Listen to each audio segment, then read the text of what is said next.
வணக்கம். கமல்ஹாசன் சார் சிங்கீதம் சீனிவாசராவுக்காக ஒரு விழா எடுத்திருந்தாரு. அந்த விழா ஒரு அட்டகாசமான அவரை கௌரவிக்கிற விழாவாக கமல் சார் பண்ணியிருந்தார். சிங்கீதம் சீனிவாசராவ் அப்படிங்கிற ஒரு அட்டகாசமான இயக்குனருக்கு 92 வயது. அதையொட்டி அடுத்தடுத்த நிகழ்வுகளாக பாராட்டு விழாக்கள் ஒரு கலந்துரையாடலாகவே அந்த விழா நடத்தப்பட்டது. அந்த விழாவில் சூரி, பாபு அப்படிங்கிற 2 நண்பர்கள் பற்றி கமல்ஹாசன் சொன்னது தான் மனசை ரொம்பவே டச் பண்ண விதமாக இருந்தது. அந்த விழாவில் புஷ்பக் அப்படிங்கிற பேசும் படம் திரைப்படம் குறித்து சிங்கீதம் சீனிவாசராவ் தான் டைரக்ட் பண்ணியிருந்தார். கமல் சார் தான் அந்த மௌன மொழி படத்தில் கமல் சார் தான் நடிச்சிருந்தார். நாயகனுக்கு பிறகு வந்த படம் தான் பேசும் படம் புஷ்பக விமானம் அப்படின்ட்டு. அந்த படத்தில் ஒரு ஏழை இளைஞனா நீங்கள் நடித்தது இருக்குல்ல, அதுக்கு ஏதாவது இன்ஸ்பிரேஷன் உண்டா, அது ஏதாவது உங்களை நினைவுபடுத்திச்சா அப்படின்னு கமல்கிட்ட அனுஹாசன் கேள்வி கேட்குறாங்க. அதுக்கு கமல் சார் சொல்கிறார், இதுக்கு காரணம் எங்கள் அப்பா சீனிவாசன் தான் அப்படின்னு சொல்கிறார். சீனிவாசன் அதாவது கமலஹாசனுடைய அப்பா பேர் சீனிவாசன்.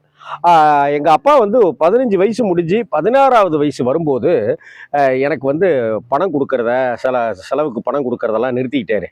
ஏன்னா இனிமேல் உன் வாழ்க்கையை நீ தான் பார்த்துக்கணும் அப்படின்னு சொல்லிட்டாரு. ஏன்னா அவர் சொன்னபடி நான் படிக்கலை.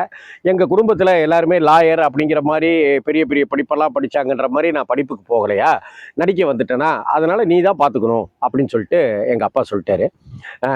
எங்கள் அம்மா மட்டும் எனக்கு 100 ரூபா கொடுப்பாங்க.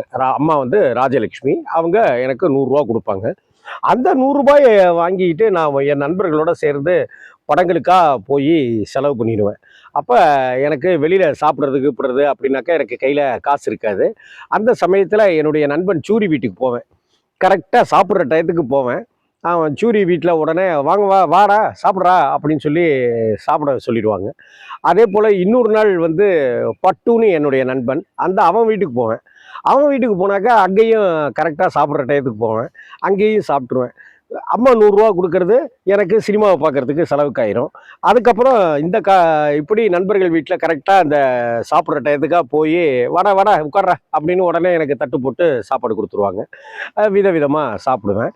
இந்த சனிஞாயிறு அப்படிங்கிற மாதிரி வந்துச்சுனாக்கா குடும்பத்தில் அப்பா அவங்க வீட்டில் சூரிய அப்பா, இவங்க வீட்டில் பட்டுவோட அப்பா அப்படி இப்படின்ட்டுலாம் அங்கே எல்லாருமே ஒன்றா இருப்பாங்களா. அப்போ எனக்கு போகிறதுக்கு எதுவுமே பெருசாக வேலை இருக்காது. அப்படிங்கிறதுனால என்ன செய்வேன், வீட்டுக்கு பக்கத்துலேயே எத்திராஜி கல்யாண மண்டபம் அப்படின்னு ஒன்று இருந்தது. நான் ஜேம்ஸ் கார்ட்லே அப்படி இப்படின்னு நான் படித்த புக்கு அப்படின்ட்டுலாம் புதுசாக வாங்கி படிச்சிருப்பேன் இல்லையா, அந்த புத்தகத்தை எல்லாத்தையும் அப்படியே ஒரு கலர் பேப்பரில் சுற்றி யார் வீட்டு கல்யாணமோ எத்திராஜி கல்யாண மண்டபத்தில் நடக்கும். நான் பாட்டுக்கு போயிடுவேன். போயிட்டு நல்லா மூக்கு முட்டை நல்லா சாப்பிட்டுட்டு அந்த கிஃப்ட்டு புக்கையும் கொடுத்துட்டு வந்துடுவேன். என்னுடைய 16, 17, 18 வயசு அப்படிங்கிறது இப்படியாக தான் போச்சு. ஒரு பக்கம் சூரி அப்படிங்கிற நண்பன் வீட்டில் சாப்பாடு, இன்னொரு பக்கம் எங்கள் அம்மா தந்த 100 ரூபாய்க்கு நல்ல நல்ல சினிமாக்கள் தேடி தேடி பார்த்தது, இன்னொரு பக்கம் காசு இல்லாமல் பட்டு வீட்டில் போய் சாப்பிட்டது, இன்னொரு பக்கம் வாங்கின புஸ்தகத்தை அப்படியே பேக் பண்ணி கிஃப்ட் கொடுத்துட்டு கல்யாணத்துக்கு யார் வீட்டு கல்யாணத்துலேயோ போய் உட்காந்து சாப்பிட்டது அப்படின்னு தான் என்னுடைய இளமை பருவம் இருந்தது. அதனால் பேசும் படம் பண்ணும்போது எனக்கு அதெல்லாம் ஞாபகம் வந்தது. அதனால் அந்த படித்த அந்த பட்டதாரி இளைஞன், ஒரு ஏழை இளைஞன், அவனுடைய ஆசைகள் அப்படின்றதுக்கான சரியான எக்ஸ்பிரஷன்லாம் என்னால் கொடுக்க முடிஞ்சுது அப்படின்னு கமல் சார் அந்த அபூர்வ சிங்கீதம் அப்படிங்கிற அந்த விழாவில் அந்த யூடியூப் ராஜ்கமல் ஃபிலிம்ஸ் இன்டர்நேஷனலுடைய யூடியூப் தளத்தில் அது இருக்குது. அதில் அப்படி ஒரு சுவாரஸ்யமாக சொல்லியிருந்தார். இதை பற்றி நாகேஷ்ட ஒரு தடவை கமல் சொல்லியிருக்கார். இந்த மாதிரி செஞ்ச விஷயம், சூரி வீட்டில் சாப்பிட்டது, பட்டு வீட்டில் சாப்பிட்டது, ஒரு புக்கை கலர் பேப்பரில் போய் கிஃப்டாக எடுத்துகிட்டு போய் கல்யாண வீட்டில் கொடுத்ததுன்னு. அப்போ நாகேஷ் தனக்கே உண்டான பாடியில் கேட்டாரான், ஏண்டா புக்கை நிஜமாவே கொடுத்துட்டியா அப்படின்னு நாகேஷ் கேட்டிருக்காரு. ஆமாம் அப்படின்னு சொல்லியிருக்காரு. நானும் இது மாதிரிலாம் கிஃப்ட் பேப்பர் சுற்றி கொடுத்துருக்கேன்டா, ஆனால் நான் செங்கல் தான் கொடுத்தேன் அப்படின்னு நாகேஷ் சொன்னாராம்.